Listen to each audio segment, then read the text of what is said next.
Welcome back, everybody. Cliff again with another episode of our bootcamp series for Off the Line by Mike Nagel and Relative Range Games. Today we're going to be doing a little last bit of grammar on how to interpret the maps with regard to terrain types and line of sight. Then we're going to move into the main orders and actions that make up the bulk of the game, which is conjugating the verbs in our language, because verbs are all about action. If you don't already know or haven't figured it out, I love the maps in this game. There are a lot of them. We can arrange them in a variety of ways, create thousands of different tactical situations, and I'm just in my element. The only minor nit I have to pick with these maps is the way they came off of Blue Panther's presses. They leave us with at least, I get about a centimeter gap in the way the hexes match up. I am not talking down or criticizing the game. This is just FYI. If and when you buy this game, because you really ought to buy this game, you should know that when I got it out of the box, I end up with about this centimeter or so where my maps don't perfectly align hex to hex, and I lose those center dots. Not the end of the world. I just lay another map underneath to replace the center dots, and I move on with it. Right now in Vessel, Greg Amos has gotten the maps to line up well, and it's put in a background color to compensate white when it's on the winter side. When we sell enough copies of this game, you should buy this game. We'll probably get access to the original art, which will not be like this. These are just scans of my maps that I put into Vassal, had Greg put into Vassal. The original art does not have this problem. Vassal will be cured for whatever minor little nit that is to pick. I don't worry about it. This game gets like a 9.97 out of 10 for me. I'll take off 0.03 for just my OCD-ness of wanting the hexes to match. Love the game, love the concept, love the way it plays, and I'm excited to show you more of how the game plays eventually, because it's really smooth. Really smooth. All right. That's my aside. Back to the issue at hand, terrain. These maps have a variety of kinds of terrain, and we're going to be dealing with line of sight and the terrain types, and these are issues that are really important and I find kind of ambiguous in many different game systems, but Mike has done an exceptional job in this game. He's ticked all of my boxes. The terrain is absolutely clear and unambiguous and pleasant to look at besides, because the terrain is coded with the center dots, which is a really nice idea, and I wish everybody would do this. So we have different types of terrain. The most common would be open terrain, which has a clear center dot. Let me magnify this, why don't I? Let's shoot into about, 75%. The clear center dots are clear terrain. It's unambiguous. Scrub has a yellow center dot. Crops have an orange center dot. The bridge has a gray center dot. If you can't figure out that's a bridge, I don't know what to do for you. Water is blue. Marsh is light blue. Buildings, and once again, you should be able to identify a building. They have brown dots, and woods have green. There's no doubt that, hey, this is a woods hex. This is a woods hex with the path through it. It'll act as a woods hex. If the LOS comes in through the woods side, it's going to act as an open hex if we're shooting down here through the path. So, do you have defilade, or is it fire enfilade? If it's enfilading through, then it's going to be clear. Same thing with the bridge. You can have defilade fire where you're getting some cover from the sides of the bridge, or it can be enfilade fire going down the deck of the bridge. So it's all color-coded by terrain type. The terrain fills the entire hexes and the hex edges for all of these types of terrain. So that if this runs down this spine here, let me get a LOS line. If I run my LOS line here, it's going down this hex. It is part clear, part woods. You take the worst. It's a woods interacting here. Some of these types of terrain block LOS because of their height and their nature. Woods is one kind of blocking terrain. Buildings block, but buildings block by the artwork. If the LOS passes through the artwork of a building, it's going to block it. If it passes along a hex side, it is going to interfere with it but not block it. That's out of the building. That's not blocking. We also have hex side terrain, which is walls in the base, and also bocage in the British expansion. Walls, if neither player is adjacent, like let's say Rothman here, let go. Rothman here is there, and we put Garcia up here, and they're trying to shoot at each other. That wall is going to block. But if either of them is adjacent, that's possible. That's not blocked. Adjacent to each other. Come on, let go. Fine, do it that way. When they're adjacent to each other, they can always see each other. Most buildings are going to be single story unless the scenario tells you otherwise. There are some double story buildings in A Bridge Too Far. There is a triple story steeple in the church here. So you have your transepts, you got your nave and your narthex. Up here in the church steeple, you can have an upper level. The types of terrain and their characteristics are all listed in the charts. Your terrain chart. Today, with LOS, we're mostly concerned with, out of these characteristics, we're concerned mostly with the type, the attenuation, and the level. The level is how tall they project up. Obviously, some are flat, like bridges are level. There are not too many elevations on these maps. There are 0 level, ground level.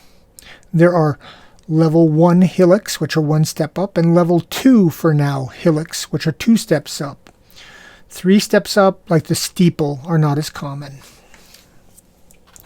You'll be comparing the overall height, well, actually, you'll be looking at the level of your firing and target soldiers, and anything that's at or above the level of the highest is going to interact with your LOS.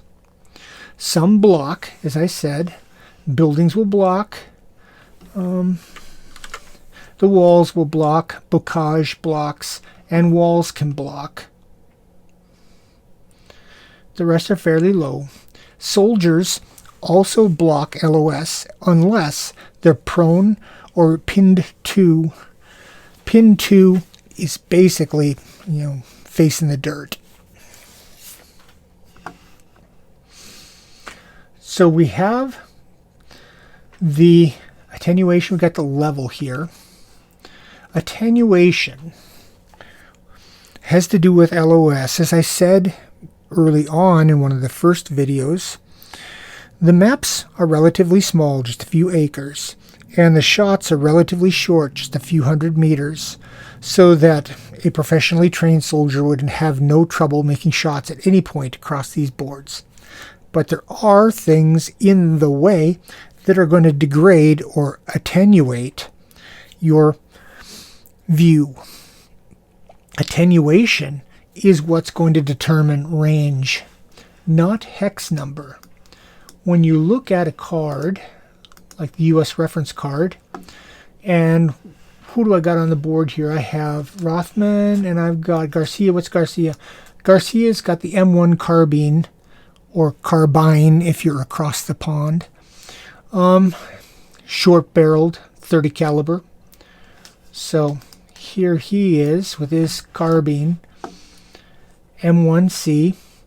This range, 1 to 2, 3 to 4, 5 to 6, is short, medium, and long range, but these are not hex numbers. These are how degraded or attenuated the view is, and you have to count up attenuation. Attenuation is here. You can see that the bridge has 2. This is for defilade fire and enfilade fire. Building has attenuation of 3. Clear is a half. The crests, I'll talk about crests again, or in a sec. I skipped over those. Crops is 1.5. Marsh is a half. Paths are a half. Scrub, the yellow ones, are 1. Walls add 2 if it's passing through. Water's a half, etc. So how does this work? Let me point out crests for a second. These are the crest lines here. This is a level 1 hill. You see this darker than this level 0 ground. They're still clear. It's clear terrain. Unlike many war games, elevation is pretty straightforward here. In a lot of games, this really will bend your mind. Here, it's not the pancake model where you just lay pancakes on and you get a terrace. These are fairly smooth hillocks. And while they will create blind hexes, they are relatively simple to implement. Let me show you the blind hex concept. This is laid out really well in the rules, but I just want to amplify here in the recording. Let me go over there. Take our little guys. If Garcia is here and Rothman is here, that is a clear line of sight. You can look right down that. There's no problem. That's only going to be a 0.5 attenuation. There is no fractions on the range charts, so you round up in the defender's favor. So 0.5 would become a range of 1, which is short range. If Garcia is back here, there's going to be blind hexes. You're looking across the plateau here, and you're 1 hex away from your elevation change. That means there's going to be 1 blind hex, and Rothman is in it. No LOS. If we go back one more, now there's 2 hexes to the elevation change, so there's 2 blind hexes. So Rothman can't be seen here either. He can be seen here. If you can see there, it is only the elevations at or above the highest person's height that are going to affect your attenuation. So this one's at, so that's half. This one's at, that makes it 1. This is blind, but the hex before you can see also affects, so that's 1.5, 2, because he's in a open. So this is a attenuation of 2, which is still going to be short range for Garcia with his carbine. So blind hexes are really easy. Just look how far you are from your terrain, your elevation change, and that'll be the number of blind hexes. Now if he's over here and we're here, that woods is going to block because woods have a height of 3. And it's on a hill, so that's going to be an overall size of 4. And this guy's sitting at 1. 4 is more than 1, and woods block. It doesn't matter if he's in a blind hex or not. Blocked. Even if you're at the church steeple at level 3, woods are going to block because they're at 3 and they're blocking terrain.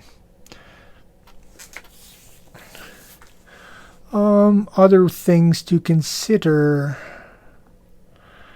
Yeah, you just draw your line and count your attenuation, which is why it's so freaking fun and easy. If Garcia's in the building and Rothman is out here, they're both at level 0. This is going to be level 1 scrub. We look at our line of sight, count the number of hexes. That tells us how many attenuation you're going to do. This passes down between the two, so you take the worst of the two. They're the same. They're each 1. That makes 2, 2.5, 3.5, which makes 4.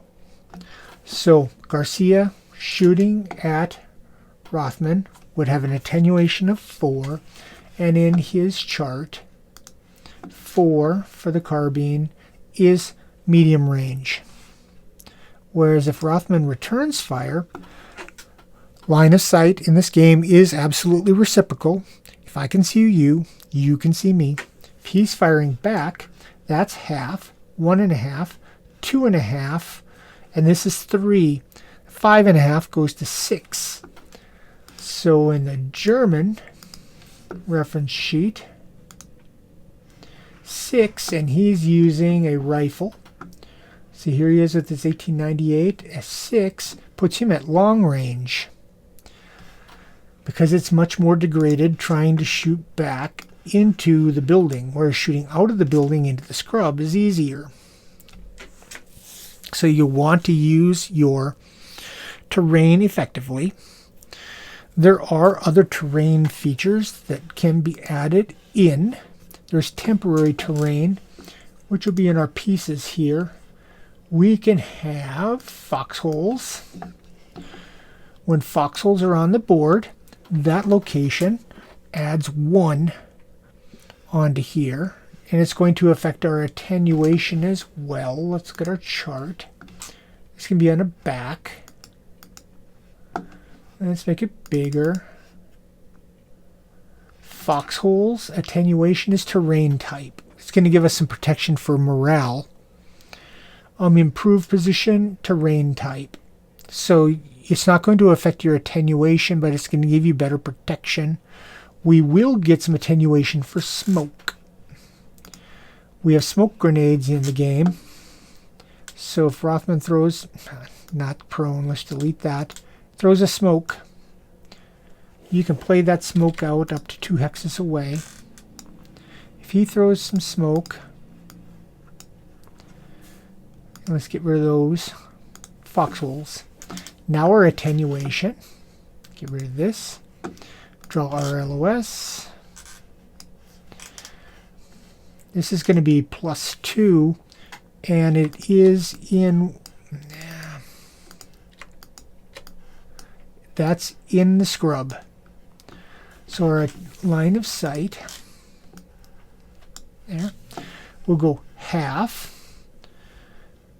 1.5, 2, 3.5, 4.5, 7.5, which is 8. I think Rothman can just make that shot at 8 attenuation. Nope, that puts him out of range. 8 is too much for him. So that smoke would make it impossible for him to make that shot. This would be 1, 2, 3, 4, 4.5, 5.5, 6.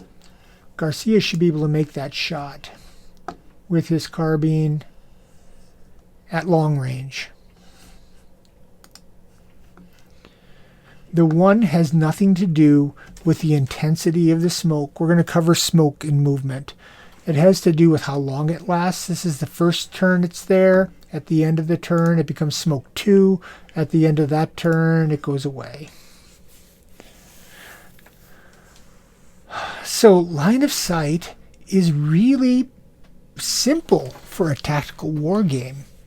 All of our terrain types are color-coded for us. I always found it very confusing when you got a hex like this that's path with a couple of trees. Is that woods? Is it path? What is it? Well, it's clear because it's got a clear circle. There are very few things that actually fully block LOS going through a building, going across a wall where you're not adjacent, or down like most war games. If your line of sight traces through a wall like that, that's blocked. Blocked, blocked, blocked. Same thing, bocage is very similar to walls in the way that line of sight works. The protections are slightly different. Those are in the stats for the British module. I don't think those are actually in this Vassal module. I'm going to have to figure out how to get those in with Greg. Maybe we'll have to make a master sheet. Elevation is really easy. The elevation markers are easy to pick up. And the darker shading, and even darker at level 2, makes it easy to pick up. And I just find the whole system to be rather pleasant and easy. And I've really been enjoying my scenarios that I've been playing thus far. That's really all I want to say about this. I think that sections 3, 4, and 5 do a really good job of explaining all of these processes in the rulebook. I just wanted to cover it first because it's going to factor large when we talk about firing, which is one of the key actions and the first that we're going to cover. And that is the one that I find the most complicated in this game. It's not hard. It just took me a hot minute to wrap my brain around how Mike was going about this. Now I've got it under control, pretty sure. Mike could tell me if I do or not. And I'll go through firing next time. Until then, take the quiz, have fun. Hope you buy the game because we need lots of players. And I will see you soon.